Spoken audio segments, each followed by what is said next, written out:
Bunu seçim, yoksa bunu seçim? Qərarsızlıq sadece seçim çətinliyi değil. Bunun başka nelere sebep olduğunu öğrenəndə təəccüblənəcəksiniz. Hər birinizi yeni videomda xoş gördüm. Mən Diana, 20 yaşımdayım və şəxsi inkişaf koçuyum. Bu kanalda sizi faydalı videolar gözləyir. Ona görə də indidən abunə olmağı unutmayın. İndi isə gəlin baxaq. Qərarsızlığın səbəbi nədir və bunu bir dəfəlik necə həll etmək olar? Qərarsızlıq özünü çox fərqli şəkillərdə göstərə bilir. Məsələn, istənilən bir seçim eləyərkən, deyək ki, geyim alarkən ya da pul xərcləyərkən, əgər düşünürsünüzsə ki, onu eləyim yoxsa bunu eləyim, onu seçim yoxsa bunu alım, yəni bu şəkildə düşünürsünüzsə ya da pul xərcləyərkən davamlı sadəcə ehtiyaclara çatırsa, daha çox şeylər eləyə bilmirsinizsə, yəni istəklərimi alım yoxsa ehtiyacları ödəyim, bu şəkildə davamlı yaşayırsınızsa, bu ən böyük göstəricilərdən biridir ki, siz qərarsızlıq yaşayırsınız. İkinci olaraq isə bəzi insanlar davamlı düşünürlər ki, görəsən mən ailə həyatı qurum yoxsa karyeramda irəliləyim. Sanki ikisi bir arada mümkün değilmiş kimi düşünürlər və bu şəkildə də davam eləyirlər. Amma əslində belə deyil. Əgər biz bu limitli düşüncələrdən çıxa bilsək, o zaman hər bir şeyi çox yaxşı bir şəkildə irəlidə bilərik. Həm sağlamlığa, həm karyeraya, həm çevrəyə, həm münasibətə, hər şeyə zaman ayıra bilərik. Bu arada əgər indi düşündünüzsə ki, bəs bu necə mümkün ola bilər? Axı necə çatdıra bilərik hamısını bir arada? Narahat olmayın. Mən bu haqda da bir video paylaşacağım. Hansı ki daha çok işler çatdırmağın sirrini bu şekilde öğrenmiş olacaqsınız. Ona göre de izlemede qalın. Eğer qərarsız bir insansızsa, bu sizin çok enerjinizi aparacaq, çok yoracaq. Ayrıca təlimə qatılanda belə 1000 dəfə düşünəcəksiniz ki, görəsən alım yoxsa almayım, qoşulum yoxsa sonraya saxlayım.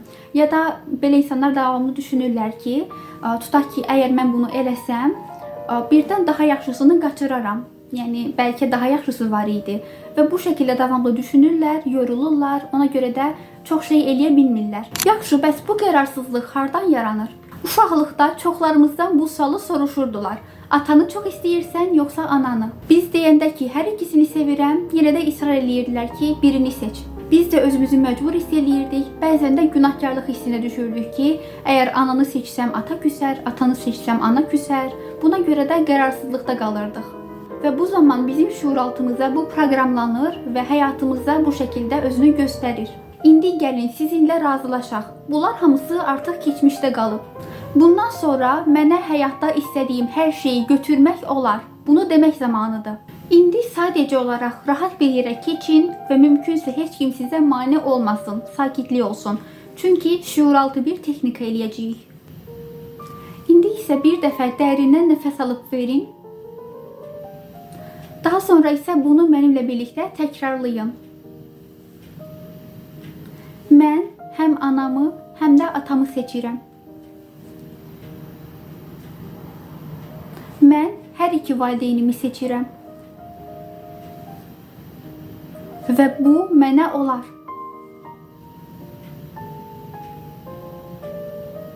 Bundan sonra qərarsız qalmağıma ehtiyac yoxdur.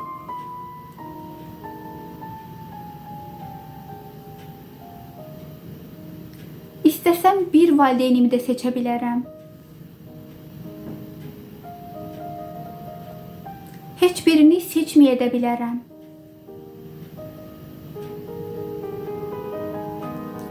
Həyatdan da, hər şeydən istədiyim qədər götürə bilərəm.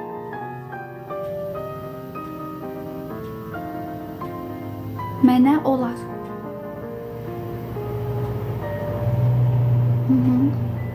Həqiqətən də sizə olar.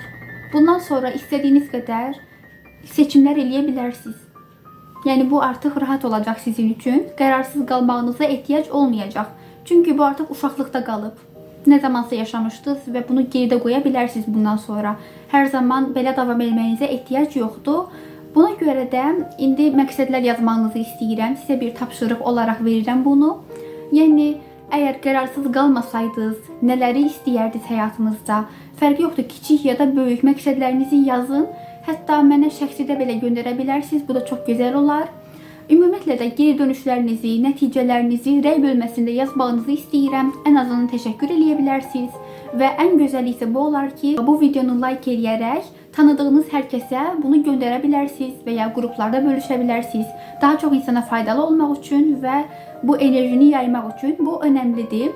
İzlədiyiniz üçün hər birinizə təşəkkür eləyirəm. Və son olaraq bir şey də qeyd edeyim ki, nə zamansa elə bir durum yaransa ki, qərarsız qaldınız, nə isə davamlı düşünürsünüz, bu çətinliyi yaşayırsınız.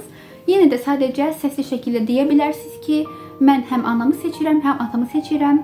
Hər iki valideynimi seçmək mənə olar.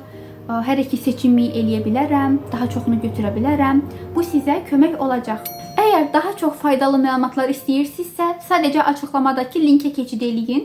Orada sizin üçün həm Instagram kanalım, həm Telegram kanalım, hər birinin linkini paylaşmışam. Hətta daha çoxu var. Keçid eləməyi unutmayın. Hər birinizə uğurlar.